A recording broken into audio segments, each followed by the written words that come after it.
राजा वीरभद्र क्रोधित हो उठे, लेकिन उन्हें समझ नहीं आ रहा था कि अब क्या किया जाए। तभी भीड़ में से एक वृद्ध धर्मदत्त आगे आया और बोला, महाराज, यदि आप मेरी बात माने तो मैं गजराज को बचा सकता हूँ। लोगों ने उसकी ओर अविश्वास भरी नजरों से देखा।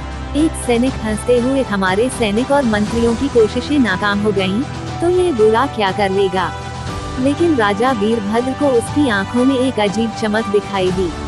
उन्होंने कहा, राजा वीरभद्र, बोलो वृद्ध, तुम्हारे पास क्या उपाय है। धर्मदत्त, राजन, आप अपनी सेना को युद्ध की तैयारी करने का आदेश दें और रणभेरी युद्ध का बिगुल बजवाएं। राजा को ये तरकीब अजीब लगी, पर समय बहुत कम था और उनके पास कोई और उपाय नहीं था। उन्होंने तुरंत सैनिकों को रणभेरी बजाने का आदेश दिया। जैसे ही रणभेरी बजी, गजराज के शरीर में एक नई ऊर्जा दौड़ गई। उसकी आंखों में चमक आ गई और वह जोर से चिंघाड़ा।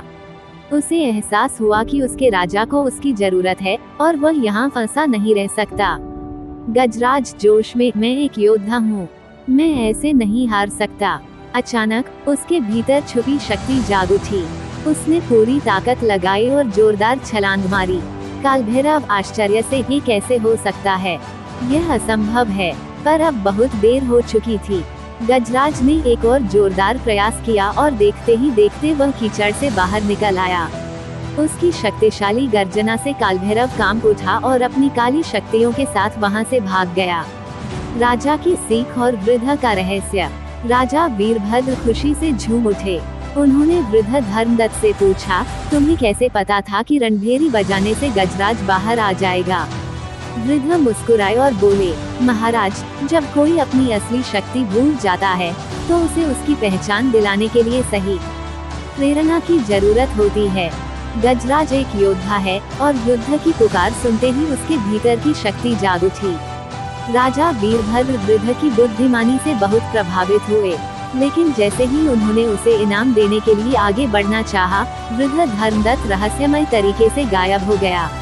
तभी एक सैनिक बोला, महाराज, यह कोई साधारण वृद्ध नहीं था, ये स्वयं देवता का रूप था जो गजराज को बचाने आए थे।